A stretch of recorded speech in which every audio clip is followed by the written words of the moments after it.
Poliisi eyingidde mu nkaayana za nnannyini ttaka n'ab'ebibanja erisangibwa ku kyalo Nabukalu mu ggombolola Wakiso mu disitulikiti Wakiso bweyise olukungaana ku ttaka lino.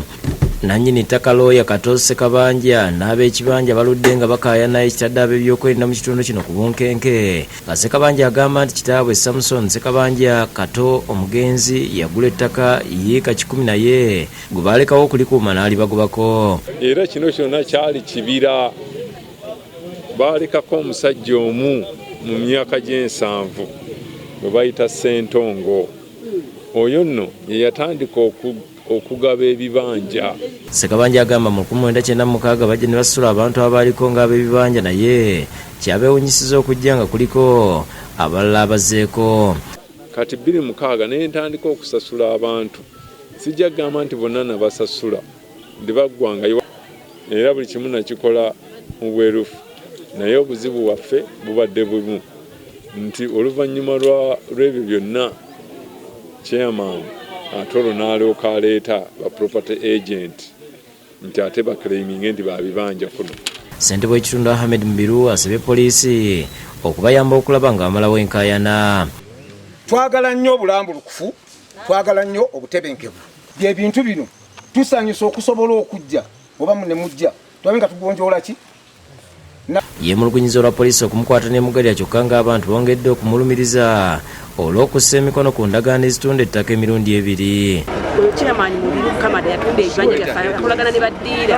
Tusaba poliisi abantu be bakutte bateebwe mu bulungi bwe. Adumira poliisi Wakiso Ibrahim Tukundane asabye abantu okukuuma eddembe nga banoonyeza ku nsonga z'ettaka lino. Kyekisinzo tuleeta enjagala mu kutema empenda kuno kubeere kwa mirembe. Ssentebe w'eroseeyo 3 Mwanje Ssemugiwa agamba nti balinako ekibanja ku ttaka lino naye Sekabanja yabasasula era ne bavaawo.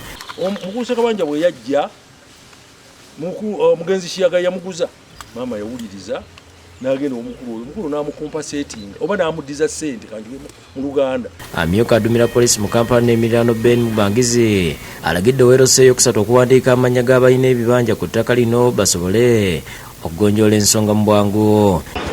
Tujja kusettinga olunaku tujje mubana abenyine abalina okubeera mu meeting muno ab'ebibanja ne ba landlords tubatuuze twogere nabo tugonjoole ensonga yaabwe. Ate Fred Kabajja w'emyaka 42 ow'Ekagasa Town Council mu disitulikiti Wakiso alajja n'olw'abantu abaakonye enju ye mu kiro n'okugikumako omuliro nga mwali ne famire ye. Zigulako olujju lw'emmanju ne banguba ne mukyalo wange ne bamugoba. Nentuuka essisa nasingana tewali basirikale nenkomawo ngenda okudda nga amaze okuba enju bagisudde ku ttaka nga bagimazeewo. Ayogedde ku ngeri gye basimatuse n'agamba nti aludde ng'aliko abantu bagugula nabo ettaka lyagamba nti yaligula ku Edith Nanteza, Christine Namulwana, Ssempebwa George n'abalala emyaka 4 emabega. Ettaka lino abafamire baalinguza era we bali abamu baabali wali eri be banguza ettaka lino nze n'abatwalibwa Mwami Mulindwa Robert ne bamuguzaako eka 30 ne kusigalako rezidu ya eka 13 ne desimolo 8 ne banguzaako eka 10. Ssentebe w'ekyalo Nampagi Paul atangaazizza ku nsonga z'ettaka lino. Endagaano ze gye bandeetera era yiika 3 gye baakola nga temalayo kuzinga lino ttaka lyonna lyonna awamu nga jjumula.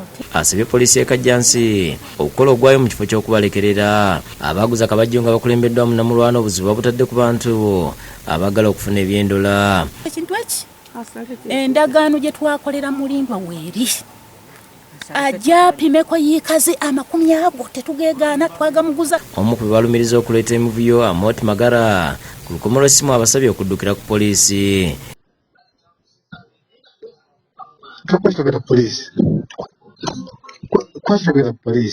Yamyuka omwogezi wa poliisi mu kampala n'emiriraano Luko Esgire agamba nti waliwo abakwatiddwa nga okunoonyereza bwe kugenda mu maaso. Nga abamu ku bakuumi ku muliraano abo baalumiriza twabagombye mu lwala ne mufuna statement